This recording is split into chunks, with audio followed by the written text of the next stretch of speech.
commence le temps qu'ils me prennent. Ready, Linda? Tell me. It's okay, it's really recording. Ok. Paul, ce matin, vous minimisiez un peu vos chances. Vous disiez, vous prenez le départ pour gagner chaque fois, mais c'était la première fois. Finalement, vous êtes imposé en patron. Dites-nous déjà un peu comment on se sent après une journée aussi. On a vu beaucoup l'équipe à l'avant. Racontez-nous. C'est sûr que c'était une journée intense, avec beaucoup de placements pendant 100 km, ça frottait vraiment dur. Des fois ça fait un peu peur, des moments dans les placements, ça roule très vite. Donc voilà, fallait être vraiment focus. Et voilà, ça a été une course gérée d'une main de maître par mon équipe. Même s'il y a des moments où des fois on a été obligé un peu de filocher pour se placer, pour garder des cartouches. Voilà, c'est normal et il y avait d'autres équipes très fortes, il y avait des concurrents très forts. C'est vraiment une joie de s'imposer. Pour l'équipe, ça fait vraiment plaisir. C'est le plus jeune vainqueur de l'histoire de la Flèche Wallonne, ça te fait quelque chose ou pas? Moi, je retiens juste que j'ai gagné. Après, mon âge, ça m'intéresse pas vraiment. Racontez-nous un peu l'ascension, parce qu'il y a eu l'impression qu'il y a eu un petit moment d'hésitation au pied du mur. Racontez-nous un peu comment vous aviez imaginé de monter le mur et comment finalement vous l'avez monté en réalité.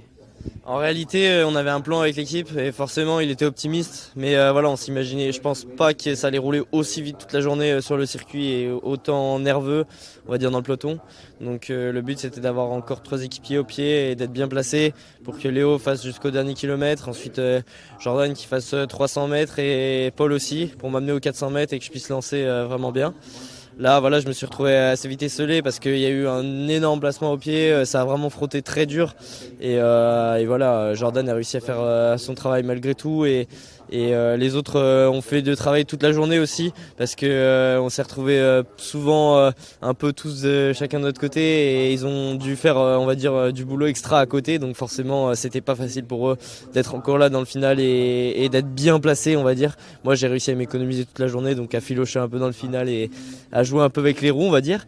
Et voilà, après du coup j'ai réussi à mettre à imprimer mon rythme. C'est ce que je voulais faire, pas me laisser imposer de temps mort trop pour éviter un final trop puncher. Et voilà, à la fin j'ai réussi à faire la différence à la force, mais c'est aussi grâce au travail de toute l'équipe qui a été solide toute la journée. Gagner ici, Paul, est-ce que ça c'est juste normal pour toi?